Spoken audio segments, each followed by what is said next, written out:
Hello and welcome to NewFilmmakers Los Angeles in partnership with Movie Maker magazine. My name is Danny DeLillo and we're here at Emerson College. I'm delighted to be joined with V with their movie Noche del Infierno. Let's take a look at the clip. You three have clawed your way to the top, but you have yet to endure hell. There are two doors out of this room. The one you choose is up to you. Welcome, chicas, to Omicron Lambda Theta's Noche del Infierno! What just happened? I want you to take a good look at each other. What do you see? It's pumpkin spice. Of course you know what that smells like. This isn't us. We're freshmen. Why is it inside me? I don't know. Lazy and entitled. Yeah. Do you trust me? Blood never lies. You're either part of the sisterhood, We should do this together. or you're holding us back.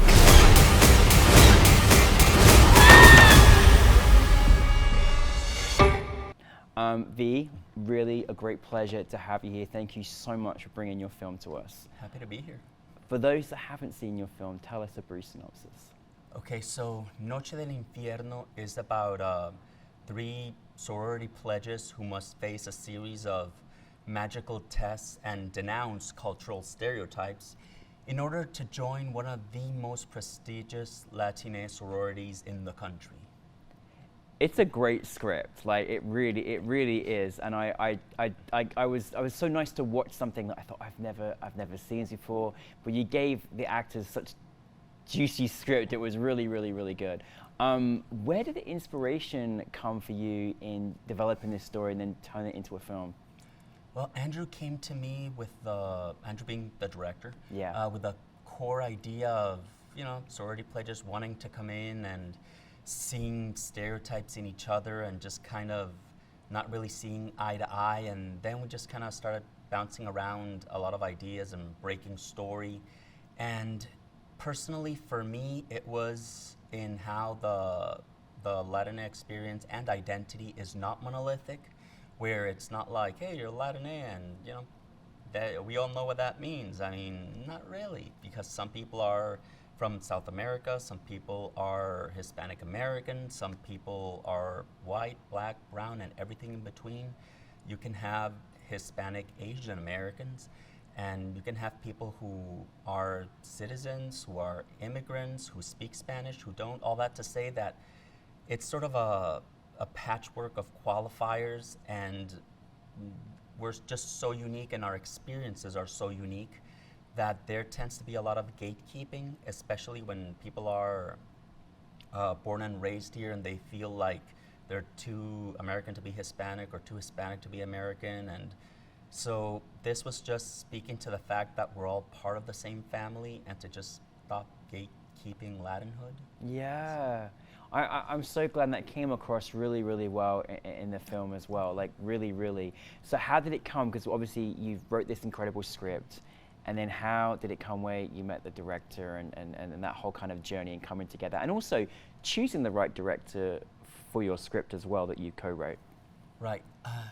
Well, I knew Andrew from USC because he had a different project back then where he was looking for a writer, and I ended up coming on board and working on that script, and then we went on to I went on to write the feature version, and we're moving along. We have some attachments. Wow. We're looking for financing.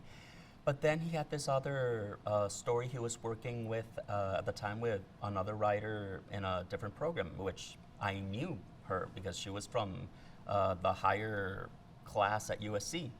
And in the program, they ended up kind of going with a different short, which meant that Andrew still had this short he really wanted to do. So he approached me and said, we're a frequent collaborator. You want to jump on this one? And I was also friends with the other writer, and she was cool with me coming on board and kind of working on the script. So we're all just like, hey, yeah, let's do this. Oh, wow. So yeah, that's how it kind of happened. I didn't meet Andrew on this project. I met him on a previous one, but we've worked together enough that we have a shorthand for our ideas, and we'll go to the mat a lot of times where it's like he has a way of looking at things and I have a way of looking at things, But it's never about ego. It's always Yeah. about what's best for the story. So Yeah. sometimes it's like, okay, let's do it your way. Other times I'll do it my way. And sometimes he's like, fine, do it your way, but sell it. And I'm like, fine, I will. And I go home and I write it, and I'm like, crap, it doesn't work. So I do it his way, but I don't tell him. I'll just let him read it. Patience. So, yeah. Yeah. So no, it's a good working collaboration we have going on. Oh, fantastic. I mean, I thought, especially on a big screen, it was a really good film to see on a big screen as well. It was Really great. But you had such great, great actors. Like, oh my goodness, like they all played so well off each other. How did that feel for you as a writer? Because I just think they all did such a great job. Well, this question is a little hard right now because yesterday at the screening, I just met all three of the actresses for the first time, except for one of them that I met before, but like seeing all of them together. Yeah. And then seeing them and their personalities versus the on-screen personalities, it's messing with my mind. But they're all amazing, incredibly talented, and I love the unity that I saw between the three of them. Yeah. Like at the screening. Like we were all like, oh, we're sitting here, Andrew and everyone else in the producer. Where are the actors? They're all sitting in their little corner just having a blast, and it's like, oh, cool. Oh. So it was really, really nice to see that on and off the screen, especially because it was really, really important to show the whole spectrum of Latinhood in terms of race. Yeah. Because a lot of people think that it's just literally brown people, because that's just says, oh, brown people, brown. But there's a lot of white passing Hispanics that it is a thing being white passing, and then there are a lot of Afro-Latins out there who are in both worlds, but people don't recognize them or want to like put them in one box, like, oh, you're not Latina because you're African American, but it's like, no, that they can be both. And we just wanted to show all of that. Yeah. And make it a part of the short, obviously. And you certainly did. And I'm just so curious for you. Like, what do you want your audience to take from it, if you could lay that out? Yeah, it's basically that. Don't gatekeep Latinhood. We're all part of the same family. We've had different experiences, and you never know what other people have been through. It's sort of like, they may be white passing, and let's face it, it's nice, but it's also, you don't know the experiences they've had or the journeys they've had, and don't assume that just because someone is, let's say you see a very brown Latina, and it's like, oh, hey, but you don't speak Spanish. That doesn't mean they're fake or anything. Everyone just has such different experiences, even here in the States. Growing up Latina in Florida is very different than growing up in California.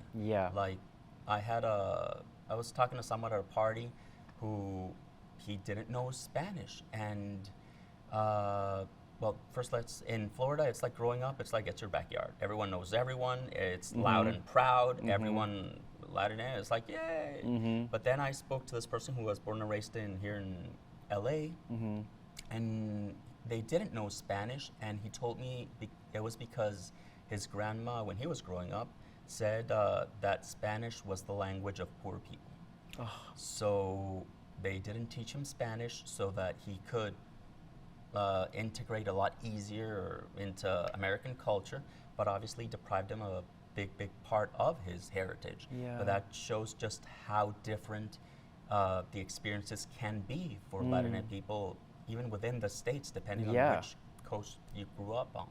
Oh my goodness, oh my goodness.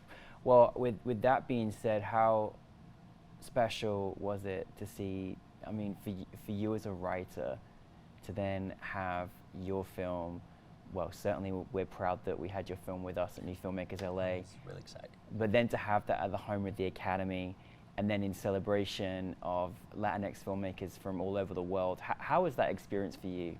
Honestly, it was amazing. Yeah. Like, one of the first things that I told Andrew when the screening ended, I said it played really well. Yeah. And it was because, I mean, we did get a lot of laughs, a lot of cheers, and a lot of, just a lot of response. But I think a big part of it is what he answered back. It's like, you know, it's the audience it's sort of aimed at. Not saying that it's not a universal film, but the Latinx community gets a lot more of the nuances and the jokes land way more because they understand the culture. So it was like, you know, it played well. Well, it's the audience. Yeah. So it was very, very special to be able to share this film with the community and get that kind of reaction where it's like they get it and they're entertained, they're frightened, they laugh, but at the end of the day, it has a lot of heart, and it felt like they got that heart. So, Well, thank you for bringing it. What's that feeling like for you, V, when you know your script that you wrote is, you know, being turned into a film by these characters? Like, I'm just so always curious. Like, it must be a lot of pressure on you releasing your film baby to the audience, but then someone else taking on that script. How's that? Is it nice when you get an experience like this one where they hit the mark for you? oh yeah, absolutely. I mean, in terms of well, I mean, I think every writer is sort of like a little precious about what they write, but I'm also at a point where I'm over being like a helicopter mom with the script. It's just like, okay, my job is done. Here you go. It's Andrew and I have a bit of an understanding where he doesn't want me on set because he's just afraid that I'm gonna be like, that's not how I intended or how I wrote it. So it's like he doesn't want me on set, and I don't want to be on set because 6 a.m. call time. You know. I know it's too early, right? Too early. Well, what is next for you, V? Well, we're actually taking out a feature pitch version of the. A feature version of the film, a pitch for the feature version. We have a new co-writer. She's amazing, she's incredible, and she's killing it right now. And I'm really excited to, you know, dive into it with her. So we've been working on the pitch for the last few weeks, and we're actually going to be taking out next month. And we're hoping it'll find a home because we're really excited to dive deeper because we felt there was a lot that could also be explored further in terms of, you know, all those dynamics and all the different views and the way you see Latinhood. And also from the point of view that, in a way, the sorority itself, even in the short, was gatekeeping Latinhood by saying, y'all who, you know, are holding us back, who can't see past the prejudices, we don't want you. But at the same time, you're also excluding the people, excluding other people. So it's tricky in the sense that, yes, you have to be, I guess, intolerant of intolerance. But at the same time, they're still trying to call the shots, I mean, in the short. So it's something else that we like to explore in the feature where it's like, no, I mean, you can try maybe bring people back. Yeah. I don't know. Yeah. But we're excited to do that, and aside from that, Andrew and I also have another project based specifically around disability because he does live with a spinal cord injury. So that story is more about, you know, overcoming having your life upended and being caught between accepting your new reality and still fighting for the hope of recovery. And we're working on a few other projects. Yeah. So. And Andrew's great. So. Yeah, a lot of exciting things on the horizon. No, very, very good. And just closing up finally, as a writer for our filmmaking audience, is there any kind of advice or things that you go by that support you in your kind of writing creative journey? Yeah. A lot of people talk about, you know, like, oh, it's a career in the arts, it's hard, writing is hard, and a lot of people are like, I know, I'm ready for the journey. But I feel a lot of the times they're thinking that either they will be one of the few that does get, you know, the Cinderella story where it's the very early breakout where it's like, oh, I know it doesn't happen for anyone, but secretly it's like, oh, but I'm hoping it'll be for me. Yeah. Or they have an idea of what the grind is, and they go like, once I get to a certain level, I'll be recognized.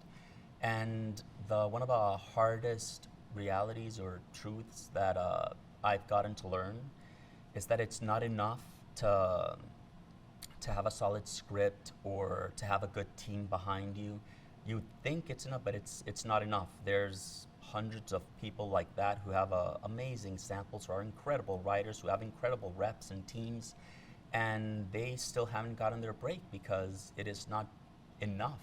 And that is the point where the grind starts really grinding a lot of people down, because they feel like they've put in the time, that they earned it, and that they're supposed to receive something.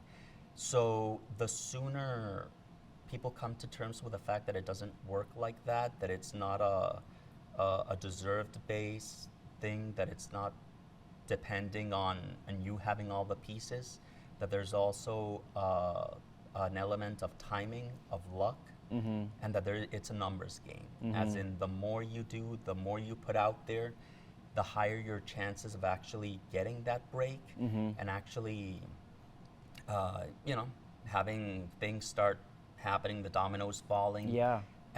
But a lot of that is out of your control, and the most you can do is do what's in your control, which is be ready, work on your craft, do as much as you can, collaborate, work, get stuff produced, so that when the timing comes and opportunity comes knocking, you're actually ready. There you go. Good, true advice that we don't hear very often, so thank you very much.